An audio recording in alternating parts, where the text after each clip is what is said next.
ప్రేమ ఈ సృష్టిలో ఇద్దరు వ్యక్తుల మధ్య ఏ బంధుత్వం లేకున్నా ఒకరిపై ఒకరికి బంధం ఏర్పరిచేది ప్రేమ. ఒకరిని ఒకరు పూర్తిగా అర్థం చేసుకునేలా చేసేది ప్రేమ. ప్రేమించిన వ్యక్తి సుఖ సంతోషాల కోసం జీవితాలను త్యాగం చేసే విధంగా చేసేది ప్రేమ. ప్రేమ గొప్పతనాన్ని నిర్వచించడానికి గతంలో ఎన్నో గాథలు నిదర్శనాలుగా నిలిచాయి. అయితే రాను రాను ప్రేమ అసలు స్వభావం మారుతూ వస్తుంది. ప్రేమ పేరుతో మోసాలు, మర్డర్లు పెరిగిపోతున్నాయి. గతంలో జీవితాలను త్యాగం చేసిన ప్రేమ ఇప్పుడు హింసిస్తోంది, మోసాలకు పాల్పడుతోంది. కారణం ఏంటి?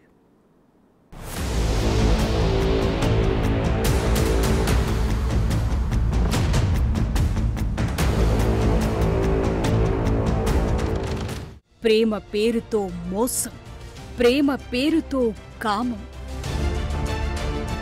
ప్రేమ పేరుతో ఘోరం. పూర్వం త్యాగాన్ని చూపించిన ప్రేమ ప్రస్తుతం హింసను కోరుకుంటోందా? ప్రేమ ఎంత మధురం, రాను రాను ప్రేమ ఎంత ఘోరంగా మారుతుందా?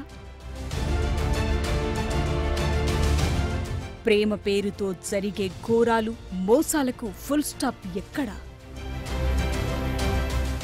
ప్రస్తుత సమాజంలో ప్రేమ అనేది మోసగాళ్లకు, సైకోలకు ఒక కంఫర్టబుల్ జోన్గా తయారైంది. కొందరు లైంగిక వాంఛలను తీర్చుకోవటానికి ప్రేమను వాడుకుంటుంటే, మరికొందరు వారిలోని సైకోయిజాన్ని ప్రదర్శించటానికి ప్రేమను వాడుకుంటున్నట్టు కనిపిస్తోంది. ప్రస్తుతం రాష్ట్రంలో చోటు చేసుకుంటున్న ఘటనలను చూస్తుంటే పూర్వం ప్రేమ ఎంత మధురం స్థానంలో ప్రేమ ఎంత ఘోరం అనేలా పరిస్థితులు తారుమారయ్యాయని చెప్పొచ్చు.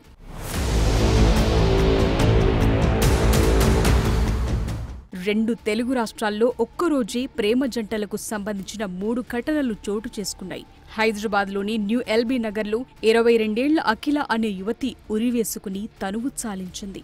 దీనికి కారణం ప్రేమ పేరుతో అఖిల్ సాయిగౌడ్ అనే యువకుడు మోసం చేసి పెళ్లికి ఒప్పుకోకపోవడంతో బాధితురాలు ఆత్మహత్యకు పాల్పడినట్లు సమాచారం. ప్రేమించానని వెంటపడి తల్లిదండ్రులు ఒప్పుకున్నాక 7 ఏళ్లుగా ప్రేమించి పెళ్లికి నిరాకరించడంతో యువతి మనస్తాపానికి గురై ఆత్మహత్యకు పాల్పడినట్టు తెలుస్తోంది.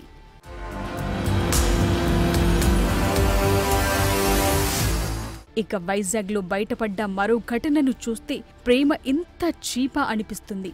మిస్ వైజాగ్ నక్షత్రను ప్రేమించానని ప్రపోజ్ చేసి పెళ్లి చేసుకున్నాడు తేజ అనే వ్యక్తి. నక్షత్రను ప్రేమించి పెళ్లి చేసుకున్న తేజ కూతురును కూడా కన్నాడు.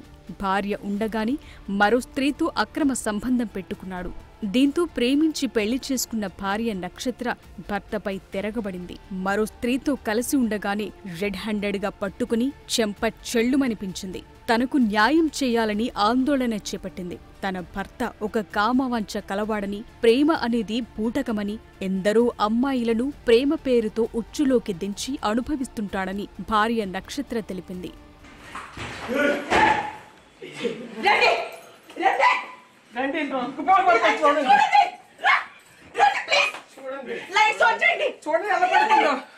ఇది పెళ్లి చేసుకొని దీన్ని ఉంచుకున్నాడండి.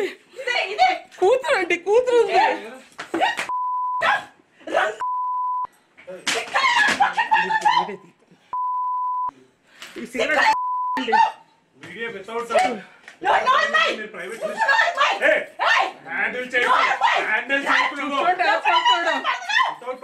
ప్రైవేట్ ప్రాపర్టీలో ఎలా వస్తారండి?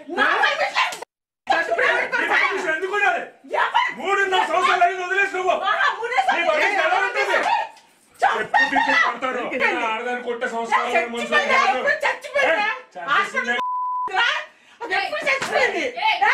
Please go out. నన్ను చూసుకునే ఓవర్ హ్యాండ్లింగ్ జరుగుతుంది.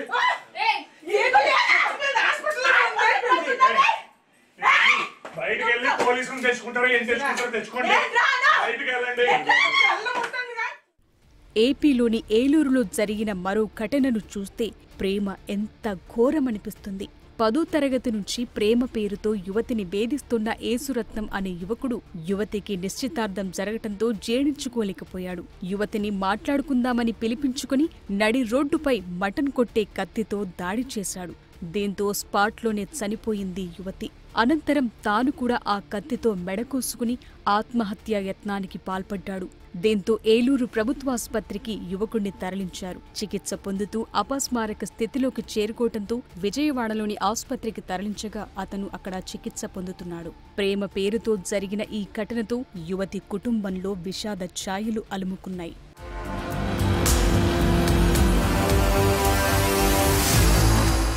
ప్రేమ పేరుతో జరిగే ఇలాంటి ఘటనలు సమాజానికి ఏం చెబుతున్నాయి? ప్రేమ పేరుతో మోసాలు, ఘోరాలు, మర్డర్లు జరుగుతుంటే ఆడపిల్లలను కన్న తల్లిదండ్రులు ప్రేమను ఎలా ఒప్పుకుంటారు? ప్రేమ పెళ్లిళ్లకు ఇలాంటి ఘటనలు గొడ్డలిపెట్టు కావా అనే ప్రశ్నలు తలెత్తుతున్నాయి. దేనికి ఒక్కటే పరిష్కారం. కానీ పెంచిన తల్లిదండ్రులకు కొత్త సమస్యలు తెచ్చిపెట్టకుండా తమ ప్రేమలో ఎంతవరకు నిజాయితీ ఉందని ప్రేమికులు ప్రశ్నించుకోవాలి. పెళ్లి బంధంలోకి అడుగుపెట్టే సామర్థ్యం, మెచ్యూరిటీ తమ ప్రేమకు ఉందా లేదా అని ముందే చెక్ చేసుకోవాలి. దీంతో సమాధానాలు వారి మనసుకే తెలుస్తాయి. అప్పుడే కళ్లకు కమ్ముకున్న మబ్బులు తొలగిపోయి అసలైన ప్రేమ వారి మధ్యలో ఉందో లేదో తెలుస్తుంది. తద్వారా ప్రేమ పేరుతో జరిగే దారుణాలను కొంతలో కొంతైనా అరికట్టవచ్చు.